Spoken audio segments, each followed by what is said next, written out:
سورہ بقرہ پارہ نمبر 1 آیت نمبر 51 رکوع نمبر 6۔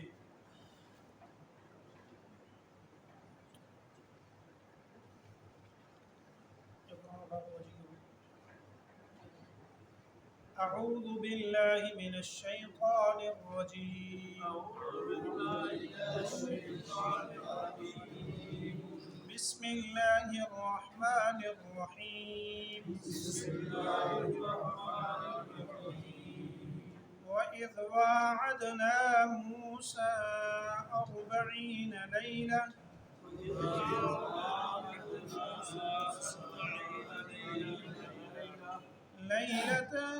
ثم اتخذتم العجل من بعده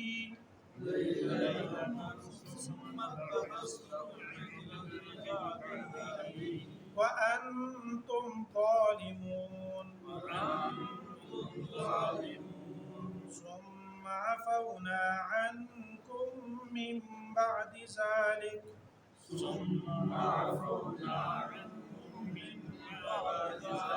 لعلكم تشكرون وإذ آتينا موسى الكتاب والفرقان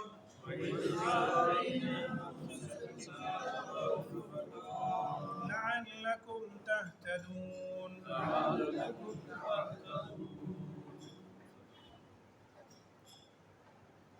صدق اللہ العظیم۔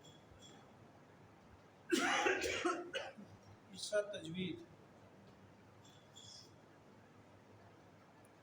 کی تعریف عرض کرتے ہوئے کل میں نے عرض کیا تھا کہ حروف تہجی کو مخارج کے ساتھ صحیح پڑھنے کے ساتھ ساتھ یہ بھی لازم اور ضروری ہے اور ان کی صفات بھی صحیح ہونی چاہیے۔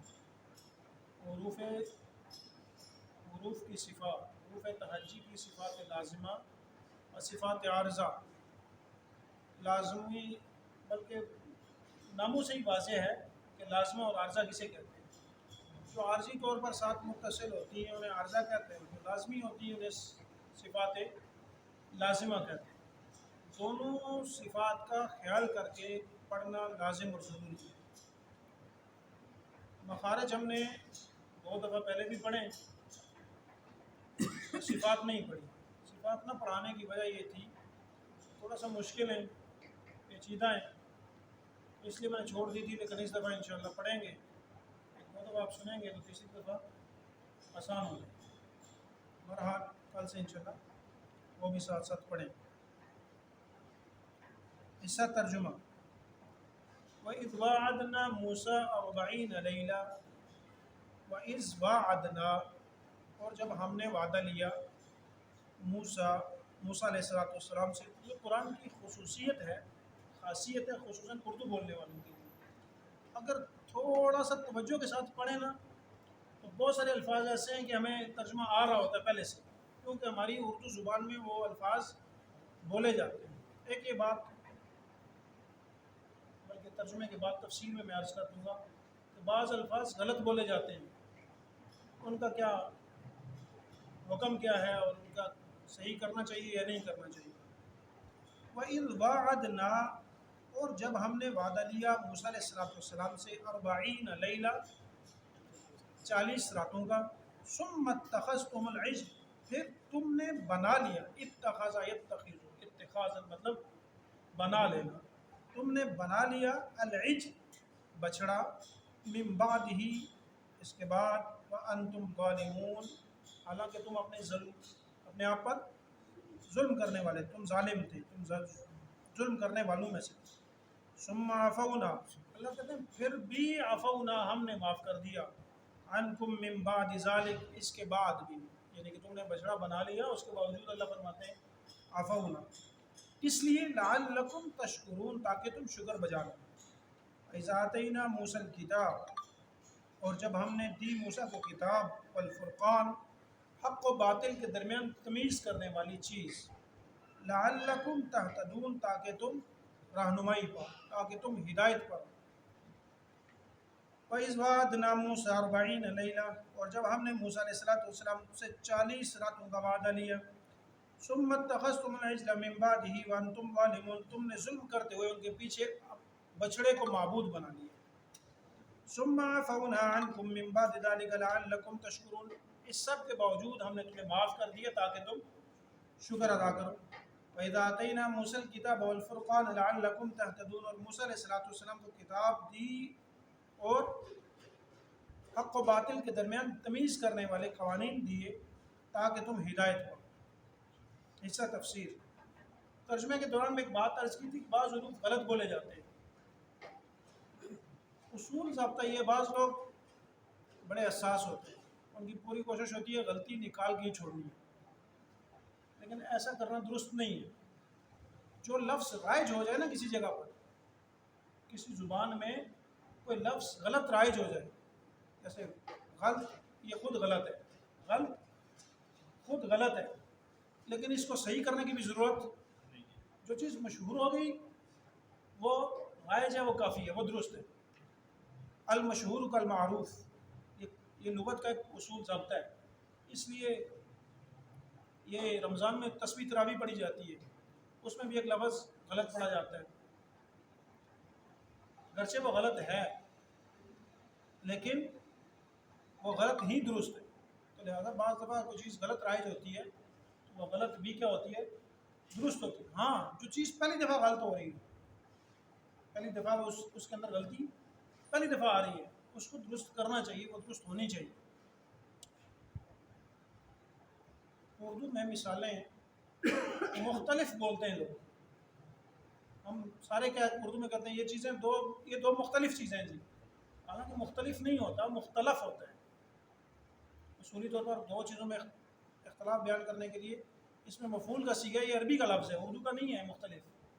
مختلف ہے، عربی کا ہے، لیکن مختلف ہی ٹھیک ہے، اس کو ٹھیک کرنے کی ضرورت نہیں ہے۔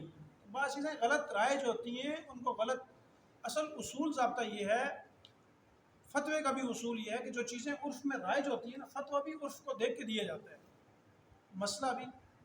اور دو دفعہ میں نے آپ کو مثال عرض کی، قبلے کی طرف پاؤں کرنا کیا ہے، گناہ ہے، میرے لیے گناہ ہے، آپ کے لیے گناہ ہے۔ یہاں کوئی عربی بیٹھا ہو تو اس کے لیے گناہ نہیں ہے، کیوں؟ میرے عرف میں کسی کی طرف ٹانگیں لمبی کرنا یہ بے ادبی ہے، یہ گستاخی ہے۔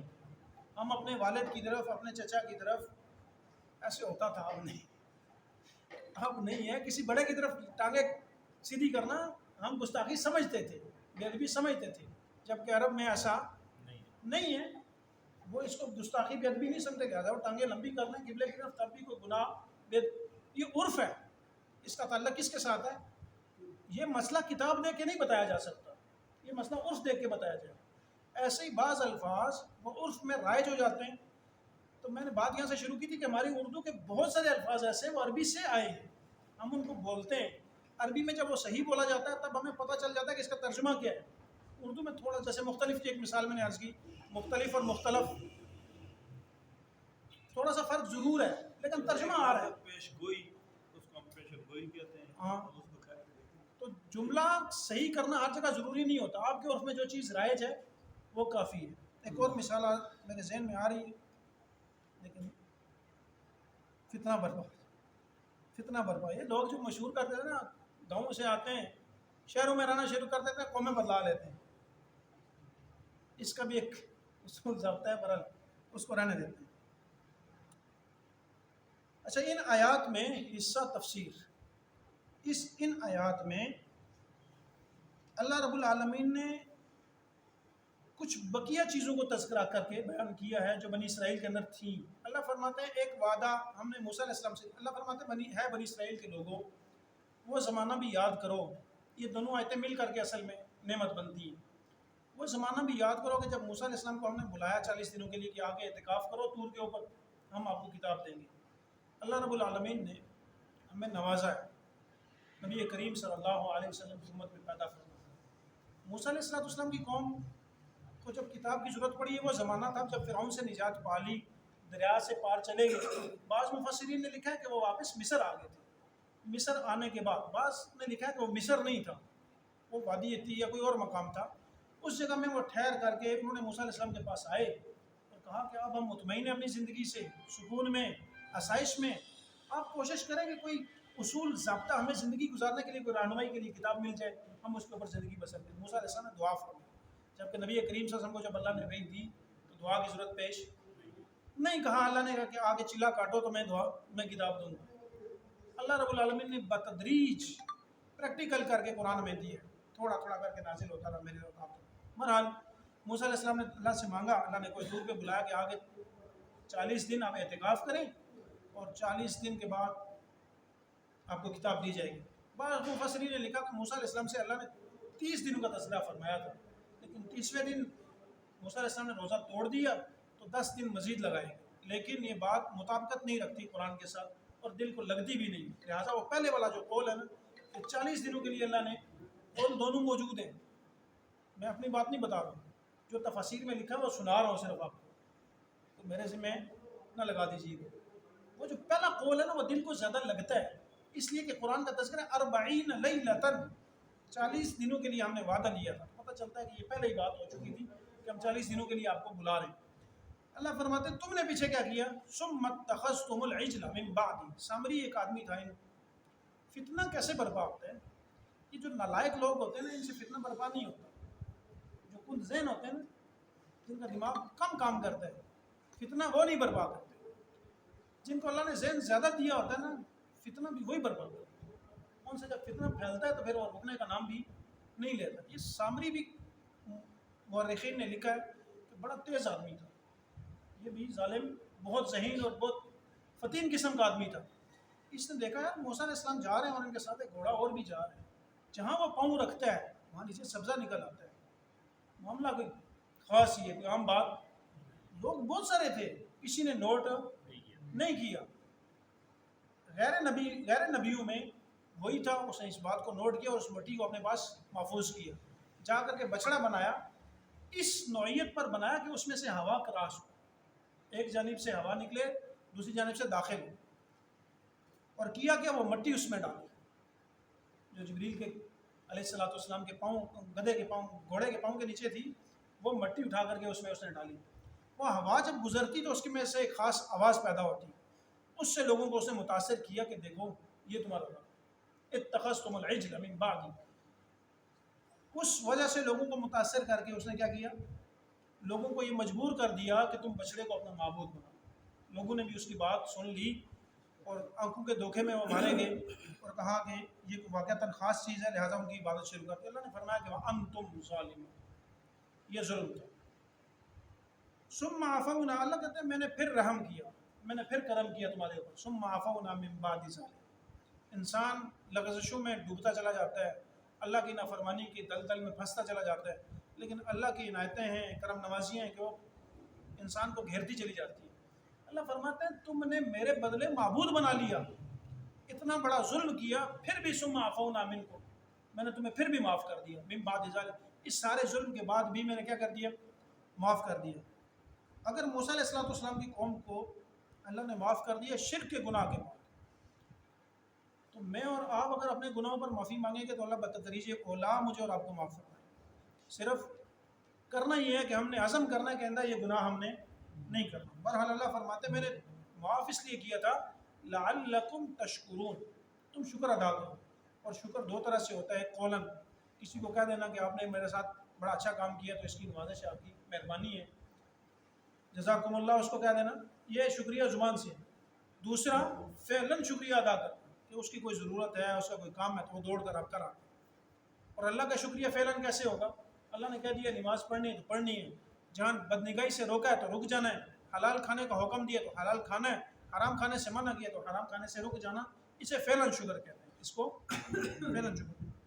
اللہ فرماتے ہیں وَإِذَا آتَيْنَا اگلی بات اللہ فرماتے ہیں ایک اور نعمت بھی کی تھی، وَإِذَا آتَيْنَا مُوسَى الْكِتَابَ وَالْفُرْقَانَ لَعَلَّكُمْ تَهْتَدُونَ، ہم نے موسیٰ علیہ السلام کو کتاب دی تمیز کرنے والی، جو فرق کر رہی تھی حق کے اور باطل کے دونوں کے درمیان، تاکہ کس لیے، لعلکم تہتدون، تاکہ تم رہنمائی حاصل کرو۔ پتہ ہی چلا کہ تورات کا مقصد ایک ہی تھا، وہ تھا ہدایت، کہ لوگوں کو کیا کی جائے، ہدایت دی جائے، رہنمائی لوگوں کی جائے کہ زندگی کیسے بسر کرنی ہے، اور ہمیں اللہ نے قرآن بخشا ہے، اللہ نے ہمیں قرآن دیا، اور قرآن نازل کرنے کے بعد بھی اللہ نے کہا کہ میں نازل اس لیے کیا ہے تاکہ لوگ اس سے کیا حاصل کر سکیں، رہنمائی حاصل کر سکیں. اور رہنمائی صرف عبادت میں نہیں ہے، پوری زندگی میں. پوری زندگی کیسے گزارنی ہے اس کے لیے اللہ نے ڈسپلن بیان کرنے کے لیے قرآن ہمیں دی ہے. اور ایک اور چیز عرض کر دوں، یہ جو کتابوں کے نام ہوتے ہیں نا، ان کا ترجمہ نہیں ہو سکتا.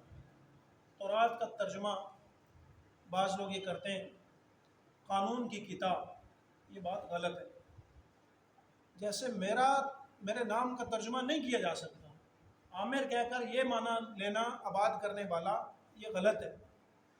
میں ذات ہوں پوری، میری 2 آنکھیں، جب عامر بولا جائے گا تو ذہن میں آ جائے گا اس کی 2 آنکھیں، 2 کان، 1 ناک، 1 منہ ہے، پورا انسان ہے، اس کا معنی آباد کرنے والا. ایسے جب تورات کہا جائے گا تو تورات کا ترجمہ نہیں ہوگا قرآن میں، پوری کتاب مراد ہے. یہ بات میں نے اس لیے عرض کر دی کہ مستقل ایک فتنہ ہے، آپ کو سننے کو یہ سوال ملے گا وہ جی تورات کا ترجمہ ہوتا ہے قانون کی کتاب. تو یہ قانون کی کتاب مراد نہیں ہے، وہ پوری کتاب مراد، جو بھی تھا اس میں قانون تھا.